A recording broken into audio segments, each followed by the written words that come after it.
Halo Combat Evolved is a game where you shoot aliens, or it's supposed to be unless you're me and decided to try and beat it without firing a single shot. Damn it, Jenkins! Fire your weapon! No, I could have done this on easy or normal or even heroic, but that would have been lame and I'm a masochist, so I decided to do it on legendary. The rules are simple. Beat the game without shooting. I can melee, throw grenades, run enemies over, you name it, I just can't shoot. In this video, we'll go through each level, highlighting tough sections and different strategies I had to use. For fun, we'll also keep track of my time per level as well as a total time. As always, I've included a link in the description that shows my run for each level unedited. Without further ado, let's start with Pillar of Autumn. I wasn't nervous at all for PoA. The advice on this level I've given in the past was to abuse plasma grenades, and yeah, you're stocked on them the whole time, so it was pretty easy to just grenade everything. It also helped to know the speedrun route and how to get by some sections without needing to kill everyone.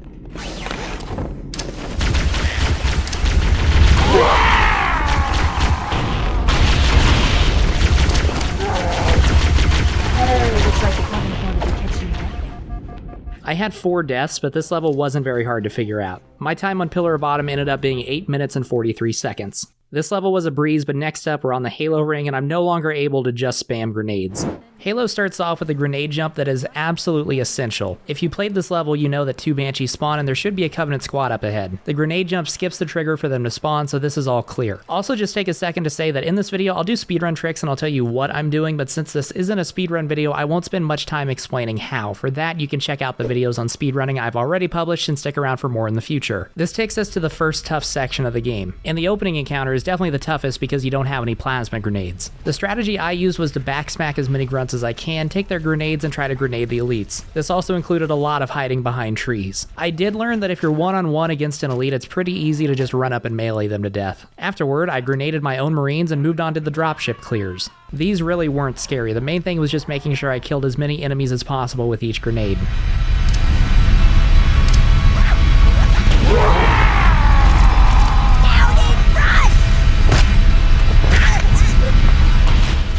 On Legendary, you're supposed to have 5 dropship waves, but because the Marines were dead and I cleared the first 3 ships fast enough, I actually skipped the 4th entirely and jumped straight to the last one. I knew I'd be late on the last ship, so I employed the frog as a child strategy of camping on top of the structure and waiting for them to come up. Now it was time to take off in the Warthog and go rescue Marines.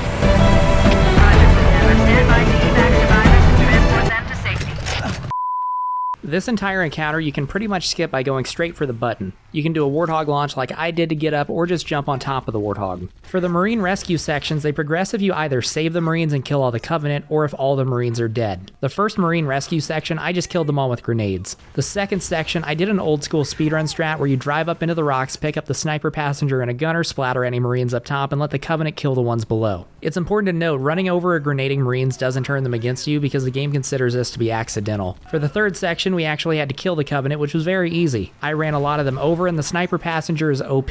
Then I grenaded the Warthog for no reason, then the level was over. My final time on Halo was 18 minutes and 18 seconds, bringing my total time so far to 27 minutes and 1 second. So far it's going pretty good, but spoiler alert, the next level took me longer than the first 2 combined.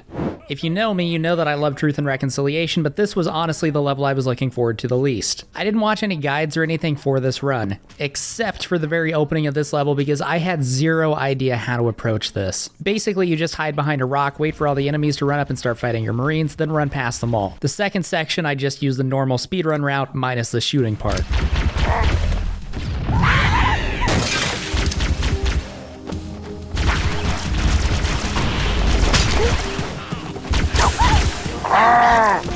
Covenant forces detected up ahead. The path up on the left should let us sneak around.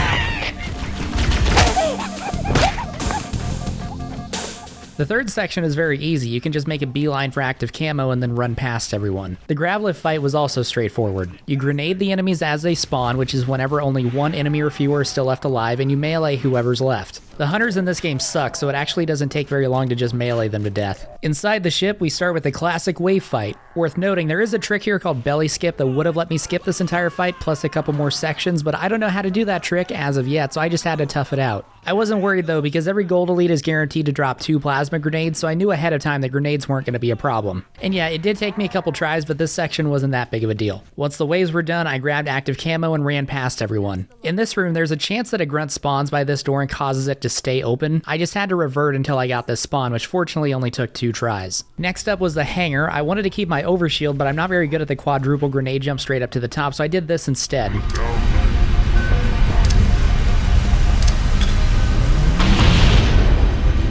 If you do this triple grenade jump to the second floor, there are 2 other jumps you can do to get all the way up top, or you could just run upstairs and save your overshield. No enemies will be spawned up here. The bridge section was easy. There's an ammo pile to the left in the hallway, so you're stocked on grenades. I didn't have any problems with it. Later on, there's an active camo in the first set of holding cells. If you grab it, you can simply backsmack all the guards outside of Keys' cell. In the Keys rescue, it was just about running as fast as I could and grenading all the enemies. Once I got back to the bridge and killed the elites, I just had to wait. One of the benefits of the grenade jump earlier in the hangar is it breaks the triggers in the hangar. You're supposed to have to go back to the hangar, but because of that skip, the level just ends here. So TNR was a doozy, but I ended up beating it in 30 minutes and 23 seconds, bringing my total time so far to 57 minutes and 24 seconds. The good thing about getting through Truth and Reconciliation was that the next 3 levels were relatively a breeze. I made a speedrun video for Silent Cartographer a couple weeks ago, and if you've seen that, then you know that I don't really need to shoot to beat this level. It's really simple. Run the wrong way on the beach, grab this warthog, slam yourself through the door before it closes, fall without dying, and grenade jump almost all the way to the top. Underestimated the Covenant's understanding of Halo subsystems. They've locked the doors, and we don't have enough firepower to get through them. Cortana to Key. There were jackals up here, so instead of the triple grenade jump, I just ran up top. And that's the Silent Cartographer. My time was 4 minutes and 44 seconds, bringing my total so far to 1 hour, 2 minutes, and 8 seconds. If you thought SC was a breeze, wait until you see what happens next. Well, on the opening of AOTCR, I did die once, but beyond that, it was very easy. There's the opening hallway, then one more room of combat, then you do this trick. Interesting. The weather patterns here seem natural, not artificial. I wonder if the ring's environment systems are malfunctioning, or if the designers wanted the installation to have natural weather. This is Marshall. Request immediate assistance from any UNSC forces. Does anyone copy?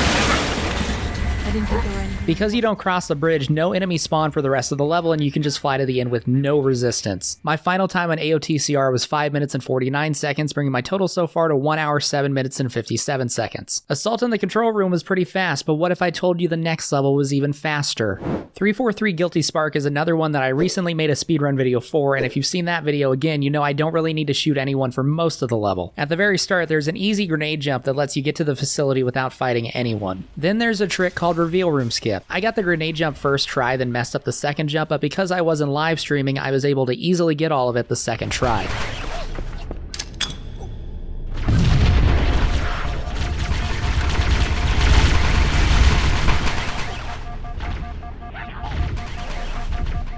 That trick lets you skip when the flood shows up and go straight to the second elevator. After the second elevator, there's a trick called Camo Jump, and I was able to run almost all the way to the end of the facility, capped off with a grenade jump that saves time and prevents enemies from spawning at the last lift. Outside the facility, this is where things got a bit tricky because there's a ton of flood and I can't just shoot them. I died once, but my second try I was able to get past all the flood, then run around until the sentinels were killed and the level ended. My final time on 343 Guilty Spark was 5 minutes 34 seconds. That makes my total time to this point 1 hour, 13 minutes, and 31 seconds. The last 3 levels were a lot of fun, but y'all already know what's coming next. Do you know what's worse than the library? The library without being able to shoot. I started off with this grenade jump to avoid the first floor triggers. You can get to the first door without fighting any flood. If you are familiar with Halo speedrunning, I will say I did not do any flood bumps on this level. The library normally is a lot of running and shotgunning flood that get in your way. The library zero shot is just the running part. And I actually did have a fair amount of good luck. I made it through the whole first floor without dying. The second floor starts with another door you have to wait at, but you can stand here and no flood will spawn. You can avoid more flood by running around this way. You can grenade all of these guys, do some more running, and boom, second floor done. This narrow hallway on the third floor was actually one of the harder parts of the level because I didn't want to use all of my grenades, but eventually I decided I had no choice and I had to. Unfortunately, this meant on the next door I had 0 grenades and 0 way to defend myself, so I just had to run around and try not to die while I waited for it to open. You can skip a spawn by running on the edge of this thing, and then on this door you can hide in the corner and no flood will attack you. I hate this level, but this is one of my favorite grenades in the whole game.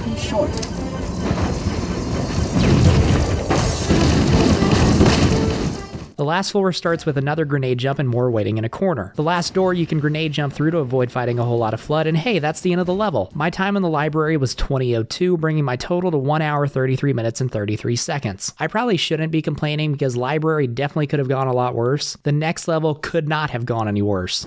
Okay, so 2 Betrayal starts with you fighting 4 Sentinels. Not that bad when you can shoot. However, I can't, and the game only starts you with 2 plasma grenades. So I had to kill 4 Sentinels with only 2 grenades, and wow did this suck. I was hitting restart instead of revert to checkpoint, so my true time isn't reflected, but I probably spent a solid 15 minutes just trying to get out of this stupid first room. In the next fight, after only 2 Covenant are left alive, another wave spawned, so my goal was to kill as many Covenant as I could as fast as possible so that the Sentinels could help me with the second wave. This took me several minutes, but eventually I pushed through. And hey, from here the level is super easy. There's a despawn with a door load so almost no enemies spawn outside, then I can do a trick called Banshee out of level and fly through the rest of 2 Betrayals. I hit everything first try. I got into the Banshee out of bounds. I didn't miss any triggers. I didn't mess up any of the BSP loads, and hey, as bad as this level started, I'm almost done and my timer is only at 16.5 minutes.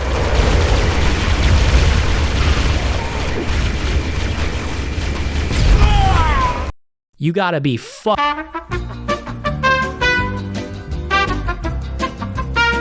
After I did everything a second time, I made it to the broken door and it was time to get the Banshee through the door. I spent 5 minutes trying to do this trick. For whatever reason, I just completely was unable to do it until it suddenly clicked and I got it like perfectly. I should have had TB done 10 minutes faster. Regardless, it ended up being the longest level with a time of 31:35, making my total thus far 2 hours, 5 minutes, and 8 seconds. Do you know what's good to follow up the longest level with though? The shortest level. Literally the only difference between my key speedrun and this was that instead of shooting the reviver flood, I had to punch him. If you don't know, you can use this flood to push you through a wall almost straight to where Keys is. I also couldn't shoot any of these enemies, but it's very important to kill them all because otherwise they come to life during the cutscene. On your way out, you throw a distraction grenade, run by these guys, get at a Banshee, fly through some walls, and boom, level over. My Keys time, as per the MCC timer but not the official Halo Run's timekeeping rules, was 2 minutes and 12 seconds, bringing me to 2 hours, 7 minutes, and 20 seconds total. Next up, the last level, which actually took me the most time out of all of them.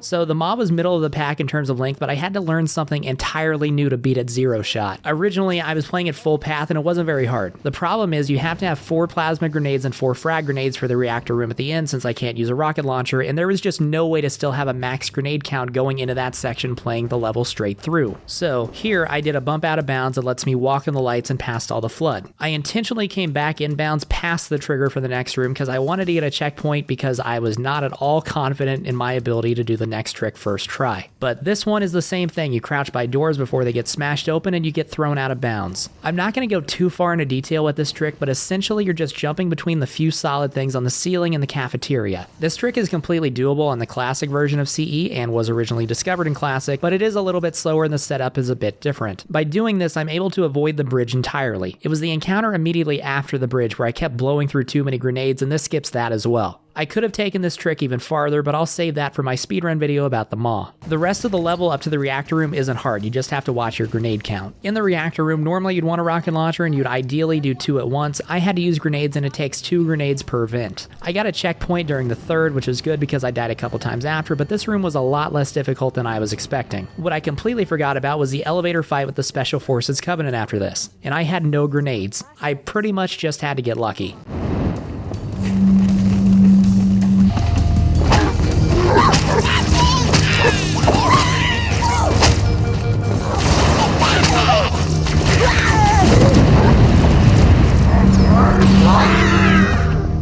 Then the Warthog run. Obviously I didn't need to shoot it all here. There's not anything to talk about except, of course, 360 swag.